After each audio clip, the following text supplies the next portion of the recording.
So here we are, we're talking about how we classify things. And so in the last lesson, you had an element, which is the smallest part of matter that can be divided that still has the same characteristics. And then when atoms bond together, you get a compound. And then from there, you can get mixtures. And so in this part, we're going to talk about mixtures.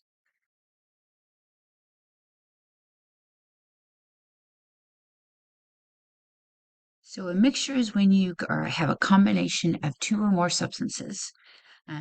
They don't have to be two pure substances. They can just be two substances. And so in the example below, you have the light green circles and the dark green circles. And then you put them together and shake them up, and voila, you have a mixture. This mixture can be separated by physical means. So remember, we had the physical and chemical properties and physical and chemical changes. And so for this one, we could separate them by physical means by sorting them, by putting the green on one side and the light green on the other. Or one could be denser than the other. And so we could separate them by density. And so mixtures are just a combination of things that can be separated physically by physical changes. So in your book, it wants you to talk about this. Okay, now we're going to talk about solutions. And I want to backtrack a little bit and talk about mixtures. And so if we go back,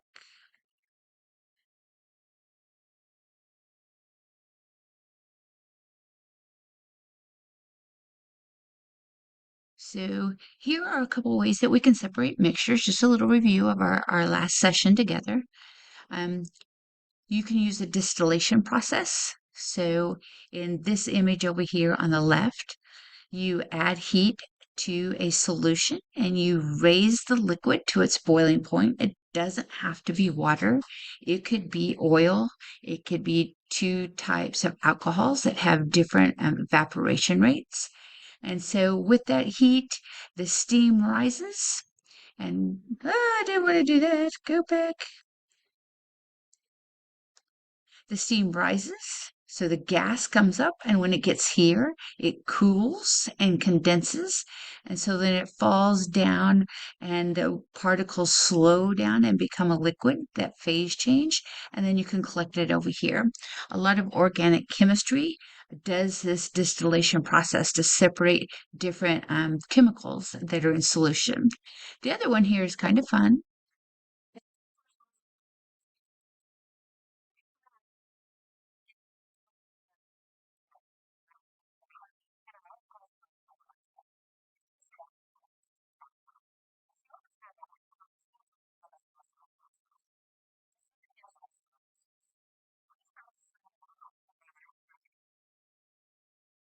So that would be a way you could separate the sand and the magnetite. Sand is a mixture of a whole bunch of things, seashells, parts of rock, sediment. And so that's one way they could separate that mixture. And then, of course, famous here, especially up in North Georgia, is gold panning. In gold panning, that's all you're doing is separating the sediment and the sand from the gold pieces. Okay, enough review, right? Okay. Let's go to solutions. Number 16 wants you to underline everyday examples of mixtures. And so look here, we got different vocabulary words that we're going to be looking at. And so as you read through this section here, make sure that you underline. And so we have suspensions, solutions, and colloids. So all three of those are new vocabulary words. So the snow globe up at the top contains a suspension, meaning that you have particles that are distributed within a liquid. If we let that snow globe sit, those particles are going to settle out of that solution.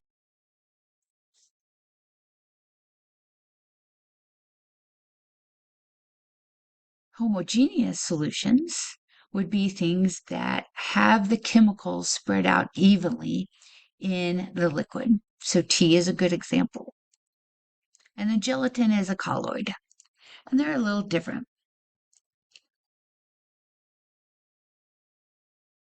So heterogeneous mixtures, remember that the first of the last session that we looked at the prefixes and suffixes of hetero and homo. Hetero means different and homo means the same. So heterogeneous mixture is a mixture of different things that can be separated by physical means. So here we have a bowl of nuts. So you could separate them. You could eat all the walnuts first and then all the cashews. And then let's see what else is there. Then peanuts. Are those garbanzo beans? Almonds. I would probably eat the walnuts first. So homogeneous mixtures that are evenly distributed throughout. So if you get a bag of M&Ms, those would not be a homogeneous mixture unless you were talking about it specifically. Sometimes you have to define what you're talking about. If we're just talking about M&Ms, it would be homogeneous because the whole bag would be M&Ms. But if we're talking about M&M color, then it would be heterogeneous because it has blue ones and red ones and orange ones.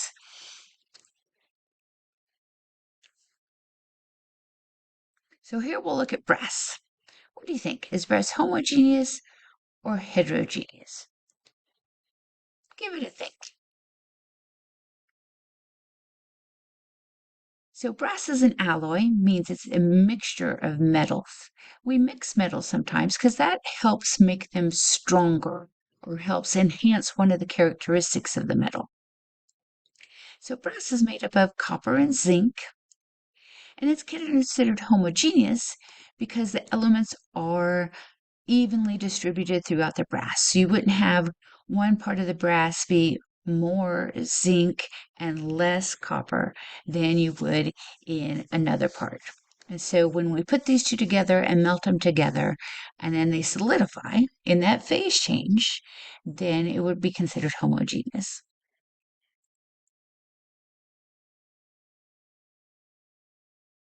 So here we have an example where we can have a suspension where in the bottle you have magnetite. And so with the magnet, we can physically mess around with the magnetite. We could shake the bottle, and when we shake the bottle, that would suspend the magnetite into the solution. But eventually, that magnetite, being more dense than the liquid it's in, would settle to the bottom.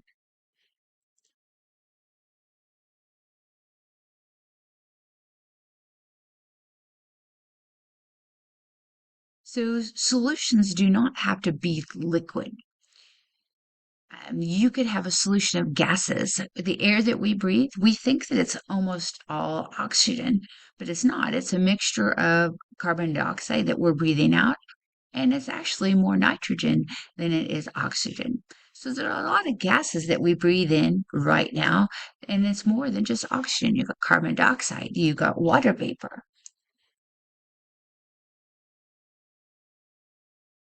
Colloids are kind of weird in that we really can't put them in either one. So these particles don't settle out quickly and they're mixed up together. And so gelatin is an example of that, and milk is an example of that. So here we have a little example and how that we can confirm which one is a colloid and which one is not. And you can see that they have shown light through the two beakers.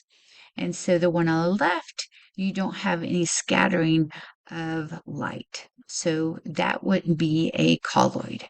Versus the one on the right, you can see that the light is being scattered by the particles that are suspended within the liquid. Some other examples.